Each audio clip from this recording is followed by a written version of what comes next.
মুন্সিগঞ্জের সিরাজদিখানে শিশু রামিসা ও আসিয়াকে ধর্ষণ ও নৃশংসভাবে হত্যার প্রতিবাদে এবং জড়িতদের ফাঁসির দাবিতে উত্তাল হয়ে উঠেছে এলাকা। বৃহস্পতিবার বিকেলে সিরাজদিখান উপজেলা মোড় বাসস্ট্যান্ড এলাকায় আয়োজিত এক বিশাল মানববন্ধনে ফুঁসে ওঠে স্থানীয় সর্বস্তরের জনতা। ব্যানার ও ফেস্টুন হাতে বিভিন্ন শ্রেণীপেশার মানুষ এই কর্মসূচিতে অংশ নিয়ে দ্রুত বিচার ট্রাইব্যুনালের মাধ্যমে খুনিদের সর্বোচ্চ শাস্তি নিশ্চিতের জোর দাবি জানান।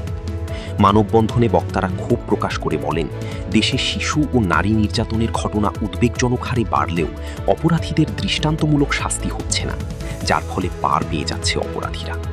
এ সময় শিশুদের সার্বিক নিরাপত্তা নিশ্চিতে প্রশাসনের কঠোর ভূমিকার আহ্বান জানান তারা। কর্মসূচিতে সংহতি জানিয়ে বাংলাদেশ জামায়াতে ইসলামী মুন্সিগঞ্জ জেলা শাখার সেক্রেটারি ফখরুদ্দিন রাজি বলেন, এই জঘন্য হত্যাকাণ্ডের বিচার নিয়ে কোনো টালবাহানা দেশের মানুষ মেনে নেবে না। অবিলম্বে খুনিদের ফাঁসি নিশ্চিত করে বিচার ব্যবস্থার প্রতি জনগণের আস্থা ফিরিয়ে আনতে সরকারের প্রতি আহ্বান জানান তিনি। এদিকে একই স্থানে ও একই দাবিতে পৃথকভাবে মানববন্ধন ও বিক্ষোভ করেছে বাংলাদেশ নাগরিক পার্টি এনসিপি এবং জাতীয় পরিবেশ মানবাধিকার সংস্থা।